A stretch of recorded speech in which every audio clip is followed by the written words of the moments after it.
On Global TV News Express, Tinubu ends vacation, returns to Abuja today, and in business, farmers fault federal government's order as agro imports hit 2.2 trillion naira and on the foreign scene, 2 Nigerian inmates rearrested after Nepal jailbreak. In sports, Nigeria bids to host 6th global stage for sports economy. Welcome to all our viewers in Nigeria and around the world to News Express around this time, coming to you live from the nation's capital, Abuja. I am Anita Patrick. A quick reminder that Global Television is on DSTV channel 365 and on StarTimes channel 276. President Bola Tinubu has ended his work vacation and returned to Abuja to resume official duties. Special Advisor to the President on Information and Strategy, Bayo Ononuga, disclosed this in a statement stating that the President had left Nigeria for France as part of his annual holiday, initially intending to split his time between France and the United Kingdom. Away from that, the federal government says it is working with relevant stakeholders to fast-track the relocation of cattle roaming the Abuja city center to designated grazing reserves. Minister of Livestock Development, Dr. Idi Meha, disclosed this at the 2025 media retreat in Kaduna, with the team driving livestock growth through strategic communication. Meha said the ministry would, in the coming weeks, unveil a national peace campaign aimed at ending farmer-herder conflicts across the country. A total of 4,445,505 Nigerians have pre-registered online in the ongoing nationwide Continuous Voter Registration (CVR) in the last 4 weeks.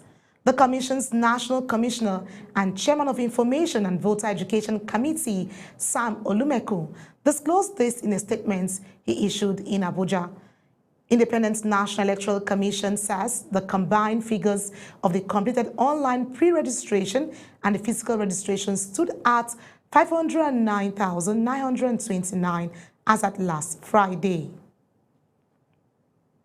As the world marks International Democracy Day, Nigerians are reflecting on how far the nation has come in its democratic journey. While some citizens applaud the progress, others believe there is still a long way to go. Global Television correspondent Raul Nasir has more in this report. Democracy, often described as the government of the people, by the people and for the people, is celebrated globally every September 15th. The United Nations designated day is set aside to review the state of democracy, promote civic participation, and uphold human rights and freedoms.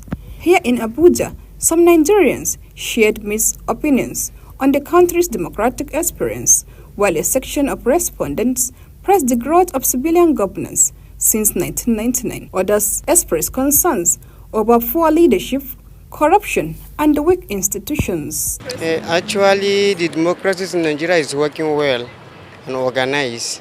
I've achieved a lot, especially in my community like this. I'm staying in Kefi.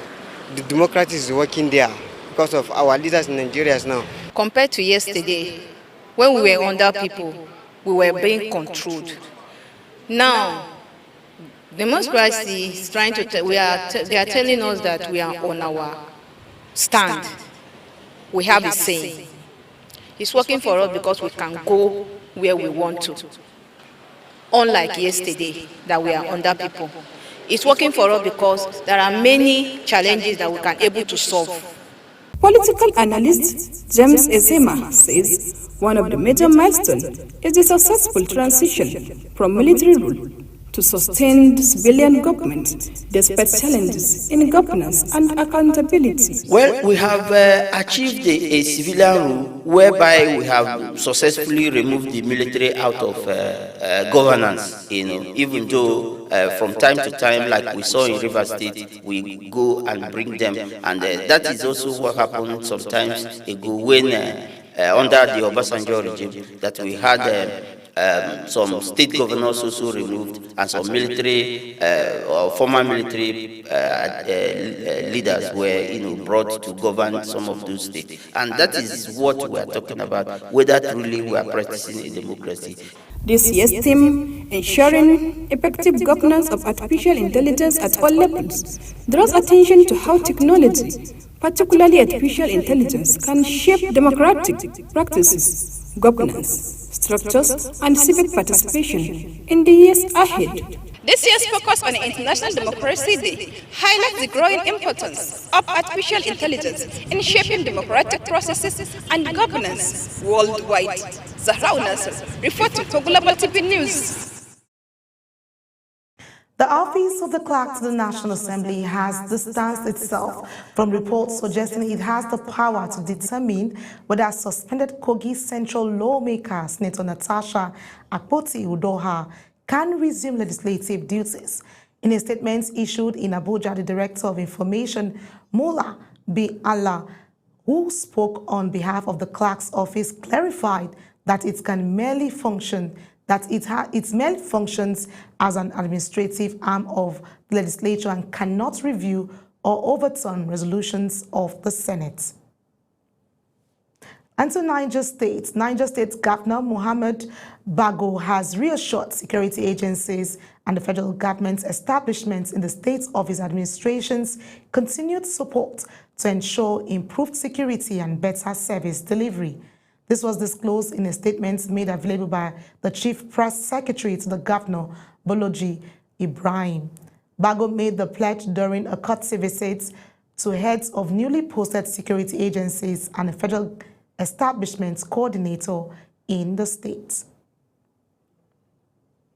Senior Staff Association of Nigerian Universities and the Non-Academic Staff Union of Universities and allied institutions have given the federal government a 7-day ultimatum over unresolved welfare issues, warning of a looming nationwide strike.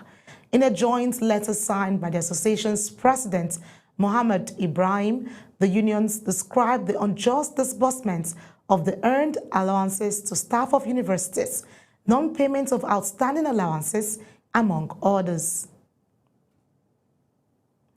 You're watching the live broadcast of News Express. When the News Express returns, farmers fault federal government's order as agro inputs hit 2.2 trillion naira. Details coming shortly, plus foreign and sports stories on the other side of this break. Please stay with us.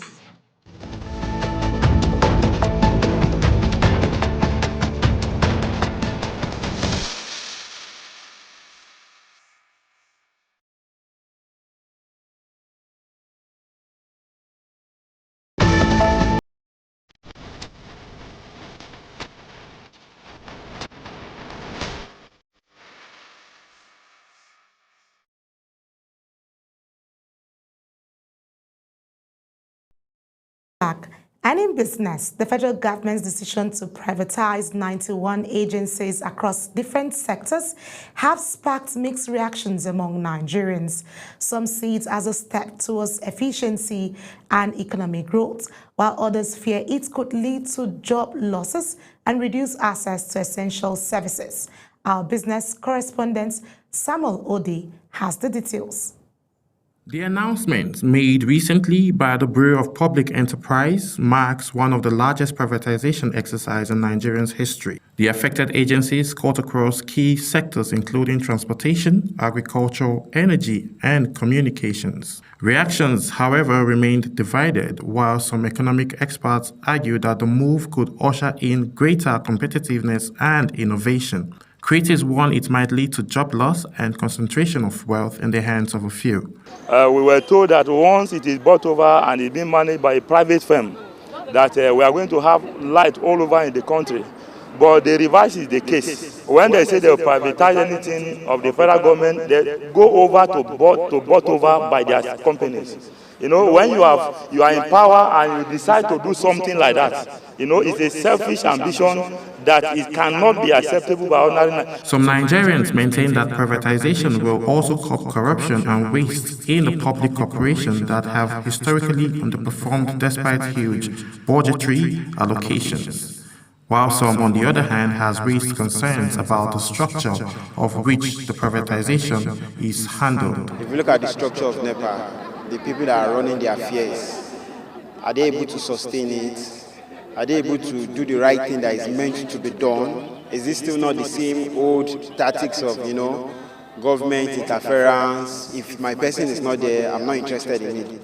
As the nation anticipates the impact of the bold reform, the debate over privatization continues between hopes of economic revitalization and fear of social displacement. Samuel Odi for Global Television News.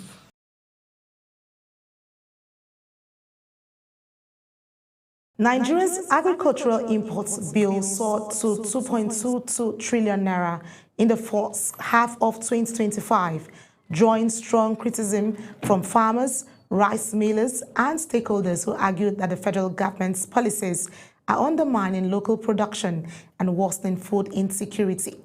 The stakeholders also criticized the recent order by President Bola Tinubu to reduce food prices. On September 11, 2025, it was reported that Tinubu ordered the Federal Executive Council Committee to further crash the prices of food items across the country. With youth unemployment and underemployment rates remaining high in Nigeria, more young people are turning to entrepreneurship as a viable alternative to traditional employment. But is entrepreneurship truly a better option than a 9-to-5 job for Nigerian youths? This report critically examines the opportunities and challenges of both pathways, entrepreneurship and salaried employment, and evaluates which might serve Nigerian youths better in today's socio-economic climate. Sadia Yakubu has more. Nigeria has one of the youngest populations in the world, with over 60% under the age of 25. Despite this demographic advantage, the formal job market has failed to absorb the rapidly growing number of graduates and skilled youths. This has sparked a nationwide shift towards entrepreneurship, ranging from small-scale businesses and freelancing to tech startups and agribusiness ventures. But while being your own boss sounds appealing, the reality is often far more complex. For the youth now, for the thing I see for this era of this regime, is business. Now is far better than the government work, because the government work now is nothing right to the home. That's it. Entrepreneurship offers the freedom to choose one's schedule, business direction, and work environment. For many, it means escaping the rigidity of the 9-to-5 system, unlike salaried jobs with fixed incomes. Successful entrepreneurs can scale their businesses and earn significantly more over time. This is a potential to build generational wealth and key attraction. If you look at what is happening in Nigeria today, government can't satisfy everybody. And even our so-called rich men that God has blessed, they are not even equally open companies in Nigeria. So that means that there is scarcity of jobs in Nigeria. Should they endeavor to enter one entrepreneur business or any auction, because there's no job, government can't employ everybody. So entrepreneur is highly better than white-collar job. So what government need to do is to support the youth. The rise of digital platforms like Instagram, TikTok, WhatsApp Business, and other platforms has made it easier than ever for young Nigerians to start businesses and manage the businesses with little capital. It's not a straight answer, because entrepreneurship is good. The white-collar jobs are also good, because at the end of the day, people have to do both. If everybody faces entrepreneurship, who now does the white-collar jobs? Who now does the civil servant job? So both of them are all good. It just depends on the individual. Many entry-level jobs in Nigeria pay below the living wage, especially in small companies or government roles. In some cases, career progression is slow, political, or dependent on who you know rather than merit. A growing number of Nigerian youth are adopting a side hustle culture, working 9 to 5 while building businesses on the side. This reduces risk while allowing income diversification. Entrepreneurship holds great promise for Nigerian youth, particularly in a country where jobs are scarce and innovation is vital. However, it is not a guaranteed path to success. Likewise, while 9 to 5 job offers structure and stability, they can be limiting in terms of income and growth. Sadia Yakubu, Global Television.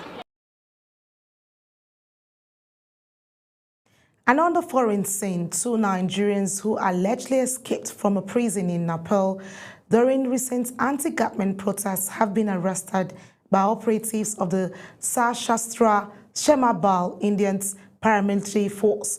Journalists have learned from a report by Press Trust of India that the suspects were apprehended on Saturday at Jayanagar in Bihar State while attempting to cross into the Asian country.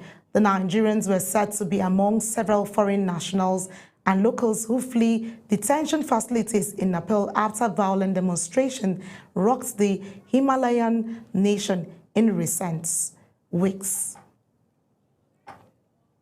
And in sports, Nigeria is setting its sights on the global stage, on the global sporting stage, with a bold move to host the 2030 Commonwealth Games. The Commonwealth Games, one of the world's most prestigious sporting events after the Olympics and FIFA World Cup, could be coming to Nigeria. The Tinubu administration says the bid reflects its renewed hope agenda for sports following sweeping reforms that replaced the former Ministry of Sports and the National Sports Commission just a year ago. And that's it on the Prime News, on News Express right now. As the news comes to an end, here's a recap of our top stories. On Global TV News Express, President Bola Tinubu has ended his work vacation and will return to Abuja to resume official duties. And in business, we told you the federal government's decision to privatize 91 agencies across different sectors has sparked mixed reactions among Nigerians. And in the foreign scene, we told you FBI Director Kash Patel faces a Senate panel on Tuesday amid criticism of his handling of the investigation into the murder of conservative activist Charlie Kirk and the case of sex offender Jeffrey Epstein. And in sports, Nigeria is setting its sights on the global sporting stage with a bold move to host the 2030 Commonwealth Games. That is it on News Express. A quick reminder that Global Television is on DSTV channel 365 and on Star Times channel 276. Kindly follow us across all our social media platforms now showing on your screen at Global TV NG. I am Anita Patrick. Thank you for joining us.